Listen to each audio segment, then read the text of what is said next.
Bismillahirrahmanirrahim. Assalamualaikum warahmatullahi wabarakatuh.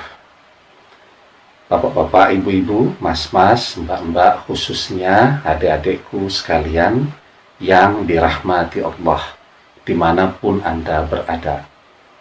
Kembali di Iip Channel bersama saya, Iip Wijayanto. Kali ini kita akan membahas tema 3 tanda mantan sudah berpisah dengan orang ketiga walaupun dia masih menutupinya. Ya.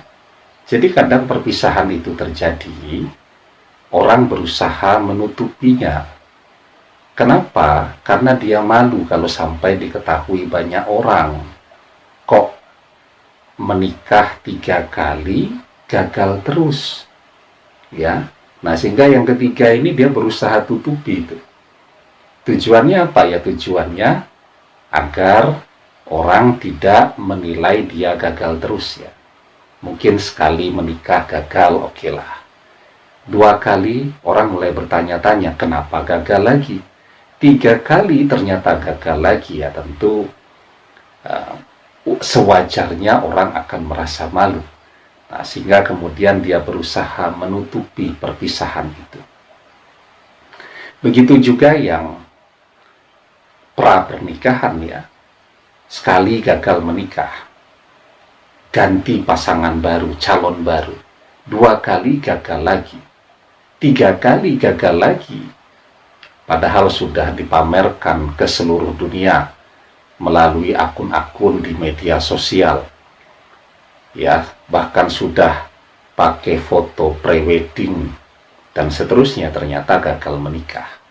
Nah, maka orang akan berusaha sekuat tenaga untuk menutupi agar perpisahan tadi tidak diketahui orang ya, karena wajar kalau kemudian manusia merasa tidak enak atau merasa malu dengan kegagalan ya, karena orang akan bertanya-tanya, ini kok gagal terus, mesti ada sesuatu ya pada diri dia yang membuat semua pasangannya tidak betah dengan dia ya. Nah, jadi tandanya yang pertama, ini semuanya bisa dilihat di media sosialnya.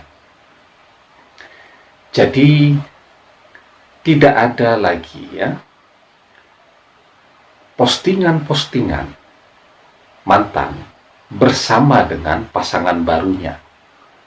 Jika selama ini bisa posting foto atau stories ya di Instagram dengan pasangan barunya sampai 3, 4, 5 kali setiap hari ya, kemudian menyusut terus menghilang, tidak pernah posting lagi, itu adalah tanda yang sebenarnya sangat jelas ya, menunjukkan perpisahan itu sudah terjadi. Ya. Kemudian yang kedua, ketika tidak ada lagi postingan-postingan yang memberikan pesan bahwa dia sedang bahagia, jatuh cinta, dan seterusnya. Padahal selama ini kan postingannya kalaupun tidak memasang foto bersama dengan pasangan barunya, semua postingannya memberikan pesan bahwa dia sedang bahagia ya, happy man, laki-laki yang bahagia, atau the happy woman, atau the happy girl, happy boy, begitu kan, untuk menunjukkan bahwa dia betul-betul bahagia dengan pasangan barunya.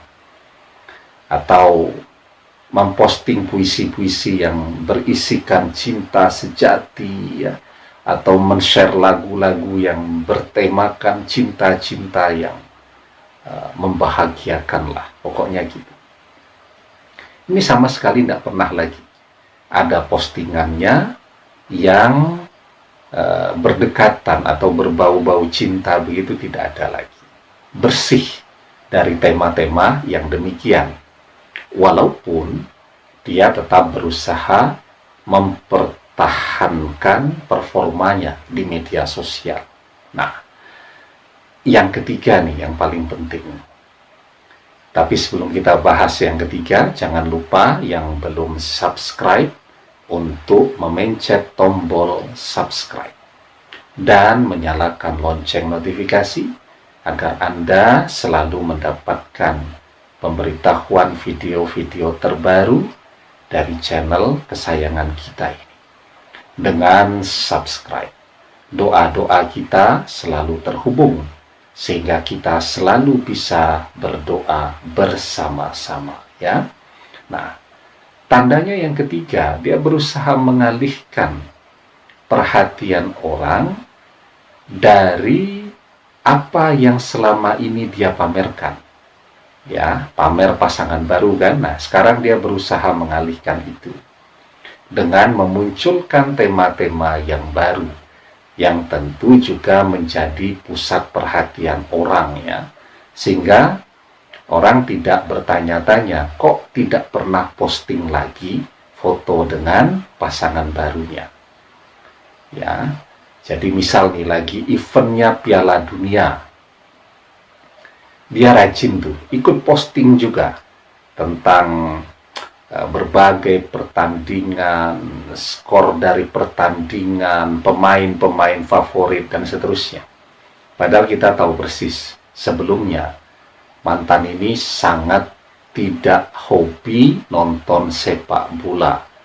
Tiba-tiba menjadi pemerhati sepak bola. Ya, dia mencoba ganti tema, meloncat temanya. Kenapa? Karena tadi pengen mengalihkan perhatian orang, agar orang tidak bertanya-tanya kenapa tidak ada lagi postingan-postingan bersama pasangan barunya, yang membuat orang kemudian bertanya-tanya apa sudah pisah atau belum. Nah, sesungguhnya tiga hal inilah yang menunjukkan bahwa mantan sesungguhnya sudah berpisah dengan orang ketiga. Tetapi dia belum siap jika semua orang tahu, ya. Karena orang akan bertanya-tanya, kenapa demikian? Ya, biarpun dia kemudian tidak menggunakan media sosial lagi, tetapi kan di dunia nyata, teman-temannya, sahabatnya, keluarga, di luar keluarga inti juga sudah tahu kan? Dan semuanya akan bertanya kepada dia, kenapa gagal lagi, dan seterusnya. Nah, jadi yang penting ya bagi kita sekarang, bahwa ketika mantan kemarin rajin tuh memamerkan pasangan barunya, ya, dengan segala kebanggaannya bahwa pasangan barunya adalah orang yang sukses, orang yang kaya, dan seterusnya. Biarkanlah dia sibuk dengan dunianya sendiri. Ya. Kenapa demikian? Ya karena pamer dan seterusnya itu sesungguhnya akan merusak hati seseorang. Ya, karena itu kita tidak usah ikut-ikutan apa yang dilakukan oleh mantan. Karena begitu perpisahan itu terjadi, ya dia juga akan menjadi orang yang paling menderita itu. Karena harus mengulang-ulangi terus. Semua orang tanya dan dia harus menjawab kenapa berpisah. Yang penting hati kita selalu kaya. Ya, hati kita menjadi hati yang baik. Ya, tidak apa-apa menjadi orang yang kaya harta. Itu baik sekali. Terus bekerja. Yang penting jangan menjadi orang kaya yang suka memamerkan hartanya. Maka di dalam sebuah hadis kita diajarkan, laisa laqina an kasratil aradi walakinna laqina aqinan nafsi. Yang namanya kaya bukanlah dengan banyaknya harta, namun yang namanya kaya adalah hati yang merasa cukup. Ya, banyak orang kaya raya, tetapi hatinya kering, selalu merasa kurang, seperti minum air laut, haus terus. Ya, kalau kita minum air garam tuh atau air yang asin, kuah bakso dan seterusnya, biarpun air cairan kita minum, tapi butuh es teh karena tetap haus. Ya, orang yang kaya tetapi hatinya tidak pernah merasa cukup. Seperti itu juga mantan kan. Sebenarnya bersama kita dia sudah cukup, tetapi hatinya tidak pernah merasa cukup. Sehingga dia terus mencari seseorang yang lebih dari kita.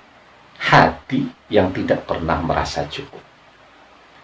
Menjadi orang yang kaya dan hatinya selalu merasa cukup, itu adalah sesuatu yang sangat baik. Ya, kalaupun belum kaya, kita bekerja terus dengan hati yang merasa cukup, ya, kita akan selalu menjadi orang-orang yang pandai untuk bersyukur. Dan kita selalu berdoa, semoga mantan juga menjadi orang yang pandai bersyukur. Kita pandai bersyukur, hati kita merasa cukup, mantan juga demikian, maka frekuensinya sama. Semoga bisa dipertemukan kembali. Demikian, semoga bermanfaat. Wallahu a'lam bishawab, billahi taufiq wal hidayah. Assalamualaikum warahmatullahi wabarakatuh.